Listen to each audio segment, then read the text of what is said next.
On June 11th, 1962, three men are about to escape from the most secure prison in the world, and each of the men's cells was a ventilation grate. For months, each of these men drilled small holes surrounding the border of the grate, using tools like saw blades from the workshop and even their own DIY drill built from an old vacuum motor. These small holes eventually made it possible for the men to remove this entire section of the wall surrounding the grate. This way they could squeeze through the opening. For months leading up to it, they would use painted pieces of cardboard to cover the holes. And to prevent guards from ever hearing the sound of them chipping away at the wall, they would only drill during the music hour at the prison. Behind each of the men's cells was an unguarded utility corridor. From there, the men were able to climb up to a landing that was located directly above their cells. For months, they would meet up in the middle of the night on this landing and collect the supplies that they had stolen, like creating life jackets made from raincoats, or making papier-mâché heads that they made from concrete, toothpaste, and paper. So after months of planning, tonight is the night to break out. The men placed papier-mâché heads at the front of their bed, and then they used their clothes to make it look like a body under the covers. From there, the Anglin brothers and Frank Morris slipped through their corridors into the ventilation grate and made their way to the roof. With their DIY life jackets in hand, the men then slide down a utility pole from the kitchen 50 feet to the ground.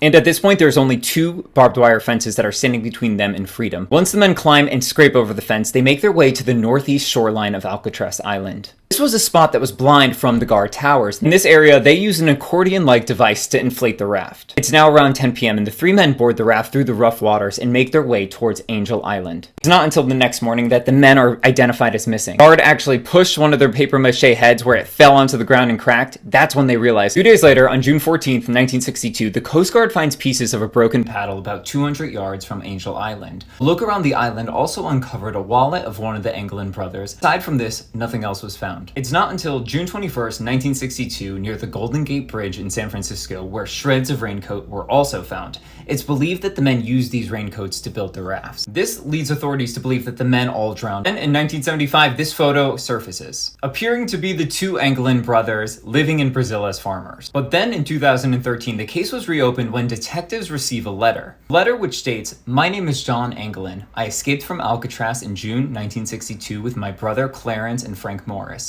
I'm 83 years old and in bad shape. I have cancer. Yes, we all made it that night, but barely." In the letter, John offers to surrender in return for medical care. Upon receiving the letter, it's sent to an FBI laboratory for forensic handwriting analysis, and the results were deemed inconclusive. So, to this day, no one actually knows what happened. They don't know if they died, they don't know if they lived, but most likely they did. And based off all the work that they did, they kind of deserve it.